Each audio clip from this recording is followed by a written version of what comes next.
Yes, good morning! Ayan, so tuloy lang pang update natin ngayon dito sa Manila Bay Dolomite Sand. At ito yung view. Nasa ano na po tayo, nasa tulay.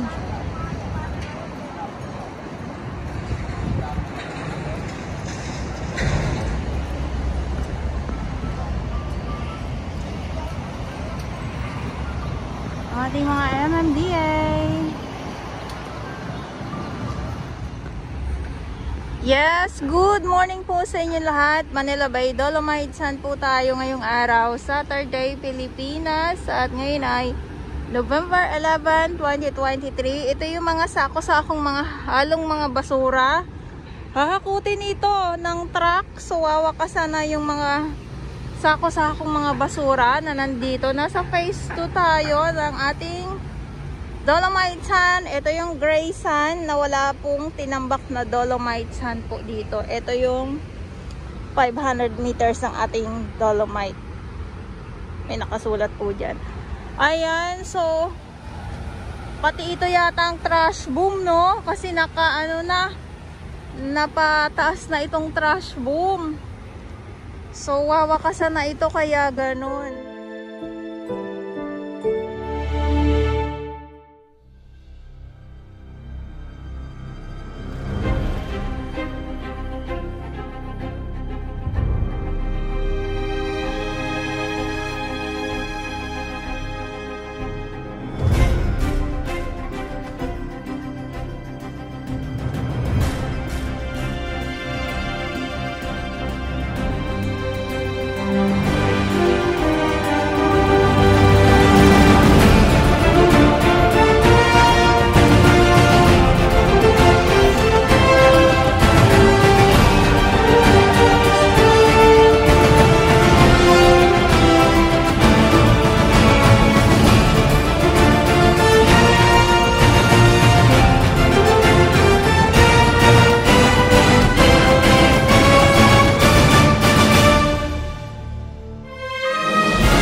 Buti naman kasi para hindi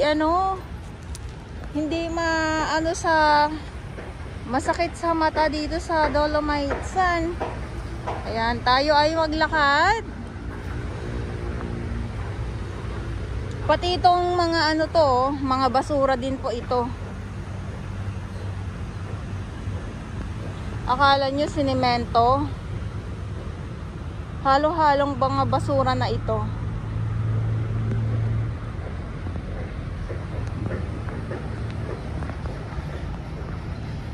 Ayan ha.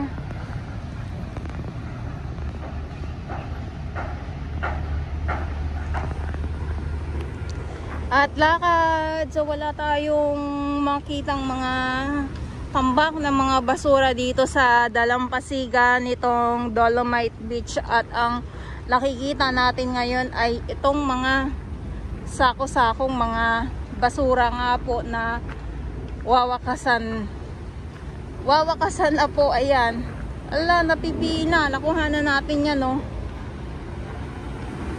Noong nakarang araw, ngayon ay wala na yung halaman dito o kung ano man po yun, no? Ayan, so pati itong kahoy, oh.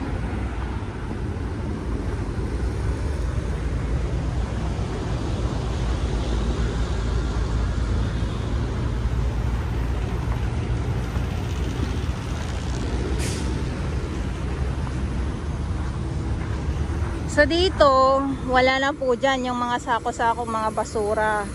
So yung nandito ngayon, pero konti na lang yung mga nandyan. Isang ano lang yan eh, isang hakot lang po yan ng 2 truck na malaki. Kaya lang yung itong trash boom naman, so papaano naman.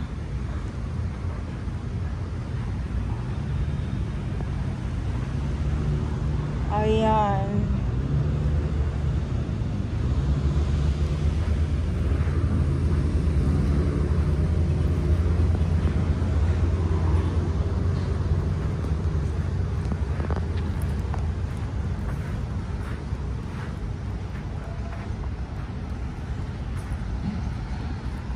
So, maraming salamat sa ating Manila Bay Warriors. Sabi ko nga at walang sukuan. Kaya ganito nakikita natin na malinis din ang Manila Bay Dolomite Beach at wala pang bagyo or wala pang sama ng panahon. Kasi pag mayroon, alam na po natin yan na pag masama ang panahon, talagang dadagsa dito ang halo-halong mga basura.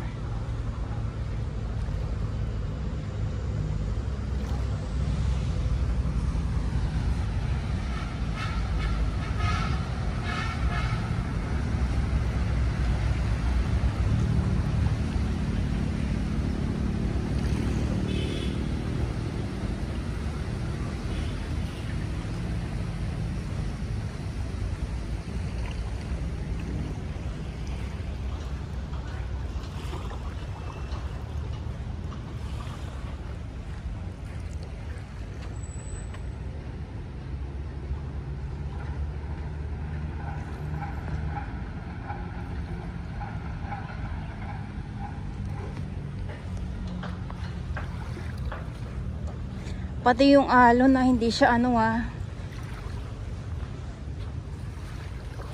hindi galit yung alon.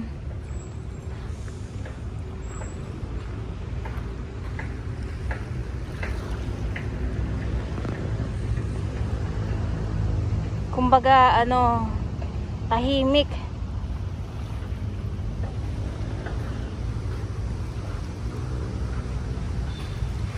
Aray ko.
Medyo dumadami na yung ating mga namamasyal dito sa loob ng Dolomite Beach at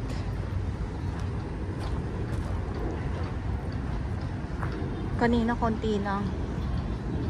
Tsaka mainit kasi. Kahit alam nyo po yung makulimlim, yung panahon kakaiba.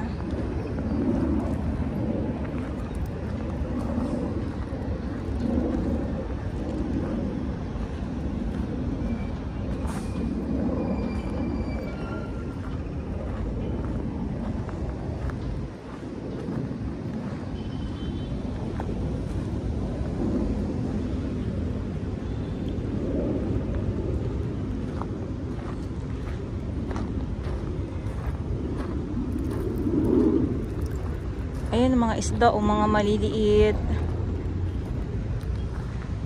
medyo ano ngayon, medyo high tide. So sana mag low tide na para makita natin yung mga yung mga tahong.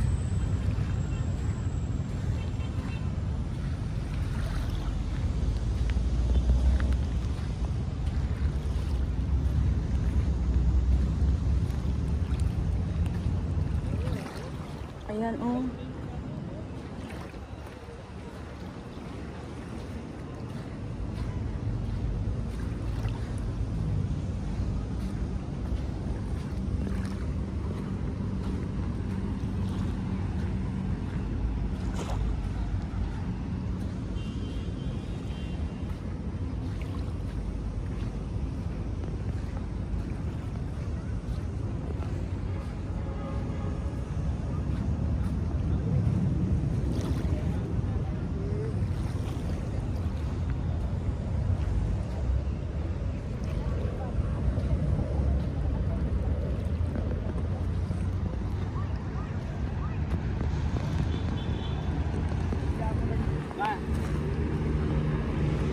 Enjoy kuya.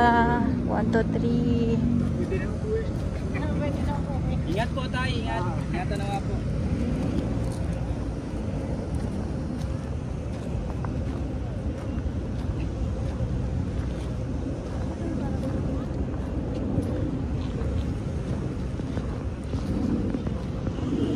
Talaga dito kasi nagkukupunan yung mga isda.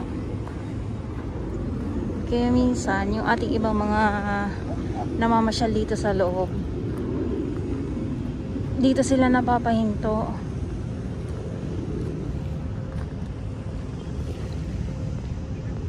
So ngayon wala tayong makita. Yung doon lang sa kabilang side na medyo maliliit.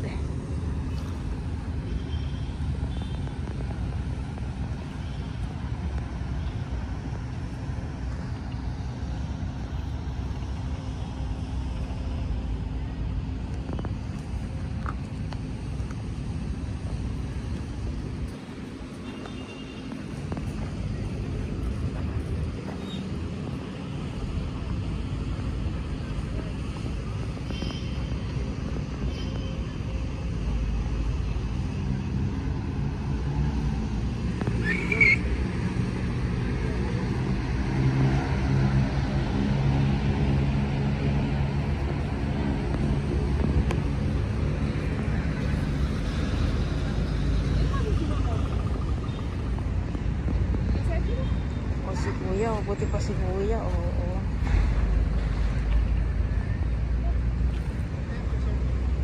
Wala pagbalingan mo, no?